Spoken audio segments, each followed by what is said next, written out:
What to do when a seller is dragging their feet. This is Todd Toback, and I want to welcome you to the No Limits Real Estate Investing Podcast. Whether you are trying to do your first real estate deal, scratching and clawing your way to that first giant, big, fat, juicy paycheck. Hopefully that's what you're going for.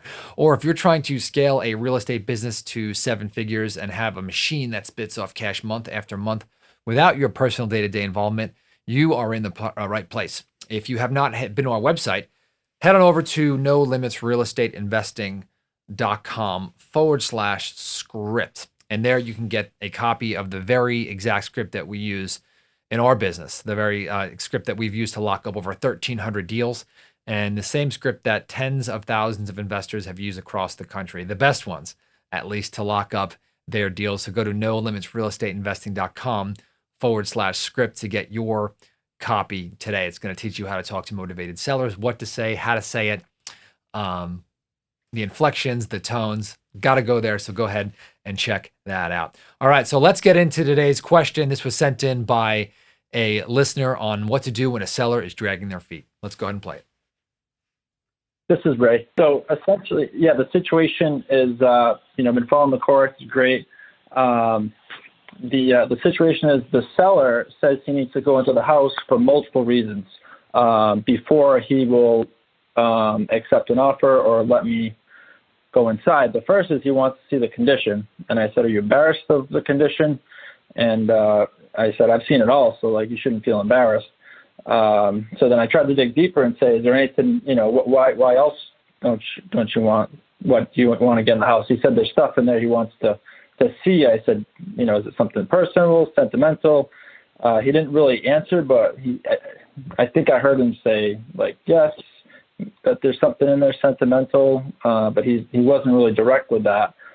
He also wants to get his son inside the house to help him move stuff. So I said, all right, well, I could help you move stuff. So, that should fix that. And then he also can't get inside the house. So I said, all right, well, maybe you could hire a locksmith. I'll hire a locksmith. I'll pay for the locksmith. But every week it goes by, I call him up and oh no, I wasn't able to get in. And finally, 2 weeks ago, he said, all right, what's the name of that locksmith you're talking about? And he was supposed to go inside, but he never went inside the house. So the way I ended it off last time was he was supposed to go in last weekend, and he said he'd call a locksmith.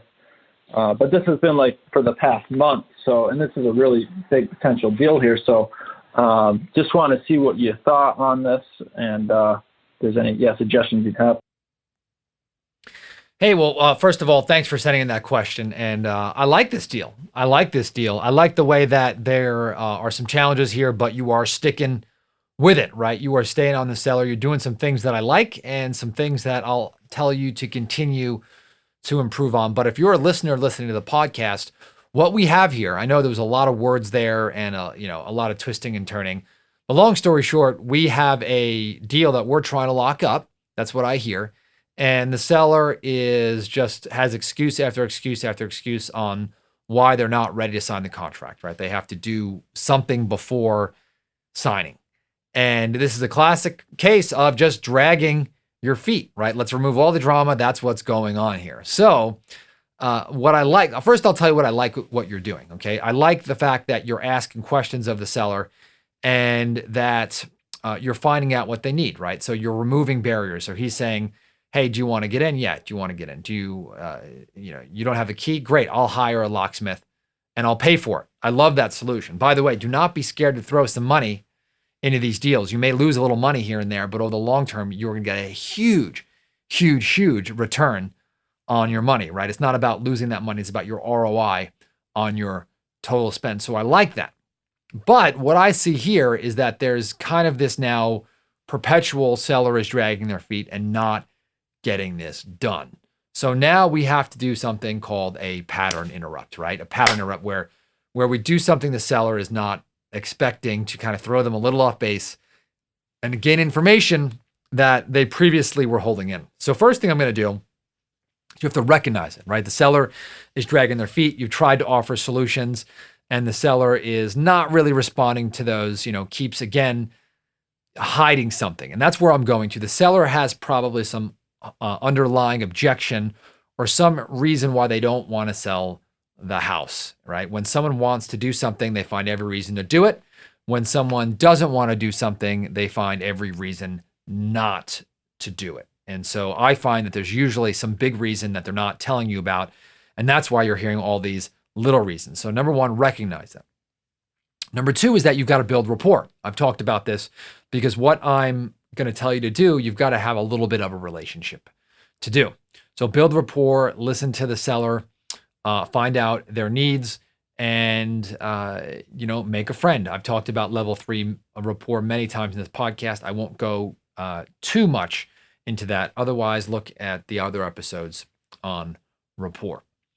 But next thing is you want to ask really, really tough questions. Okay. And so what I like to do is at this point, if I feel like a seller is not responding after I've offered solutions, and by the way, you do want to offer solutions just like you are, right? Whether it was the locksmith or it was timing or paying for the locksmith or meeting the seller on their schedule, and you are making that happen, it's important to do that.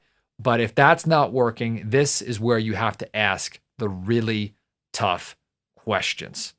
Build up your courage here and say, Mr. Seller, we've been talking here for a month. And first it was, you had to get into the property. The next was your son had to get into the property. The next was, you couldn't get in. Great. We hired a locksmith, which I paid for. And now we're at a point now where it seems like you're still dragging your feet.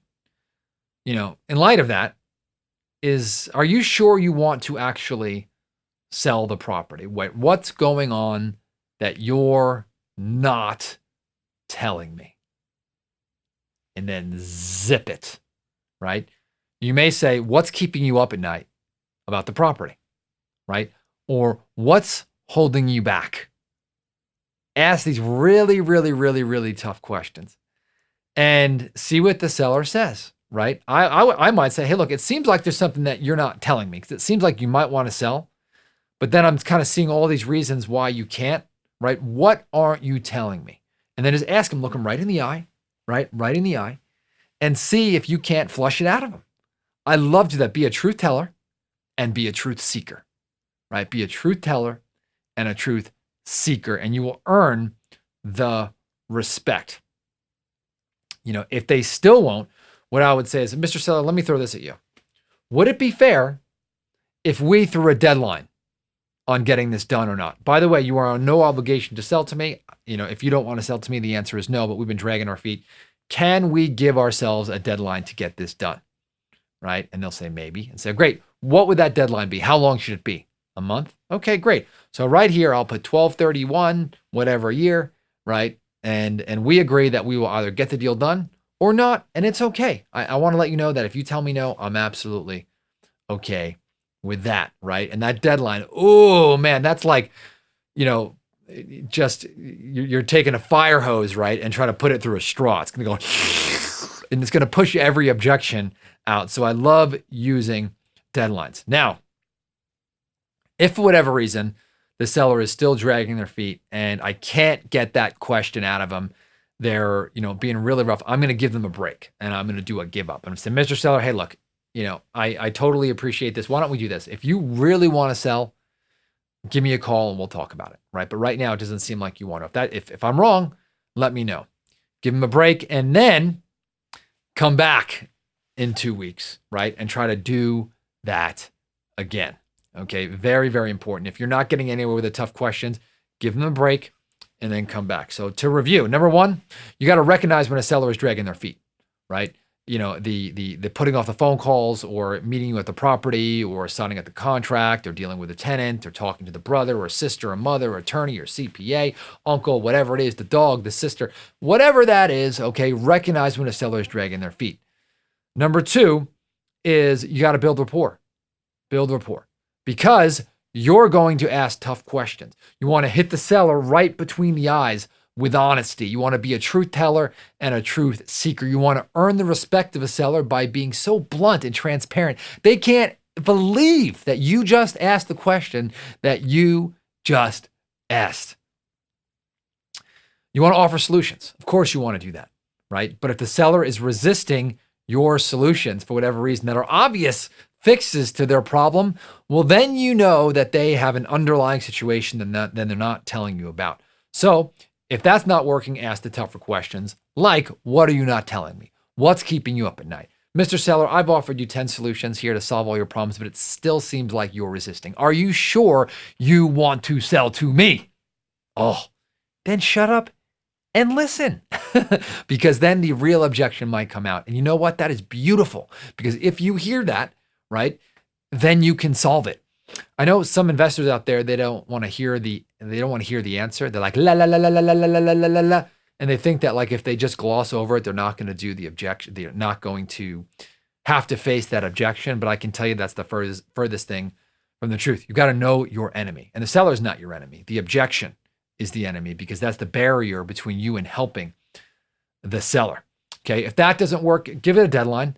Have the seller come up with that deadline. Also tell them it's okay not to do business with you, because once you put that deadline in there, that's really going to flush out the objection. And if they won't give you a deadline, you're still stuck. Do a pull away, right? Tell the seller, hey, Mr. Seller, look, it sounds like you're not ready, right? That's totally okay. It's okay to tell me no. Why don't I give you a break and let's talk again here soon, right? And then make an appointment to talk again. But if you've got a big, fat, juicy deal on the line, stick with it, right? Don't walk away. I've gotten some very, very big deals after a couple of years. Of course, I like to compress the timelines and do them faster, but sometimes you got to stick with deals to make them happen. Just make sure it's worth it, right? Make sure it's a big, fat, juicy, meaty deal, like 50,000 or more. And by being blunt and upfront, you are going to earn the seller's respect. You're going to do more deals. You're going to build a fantastic reputation around town, and your bank account is going to explode. If you want to know more about this stuff, by the way, I talk about this all in the No Limit Selling System. So you can go check that out at nolimitsalessystem.com. This is the step-by-step system that I use to train our acquisition specialists to lock up big, fat, juicy deals, all the mindset tricks, all the tools, the trades, the objection handling, the recorded calls, the role plays. I mean, all of it. It's right in the system. I mean, it's just phenomenal and embarrassingly low price. So go to nolimitsalessystem.com to check that out. Also, if you just want to download the script, you can go to nolimitrealestateinvesting.com/script. So I hope you enjoyed today's show. Remember, don't let sellers drag their feet. Okay, let's push it to close. And I can't wait for you to earn that big, fat, juicy check and talk to you on the next episode.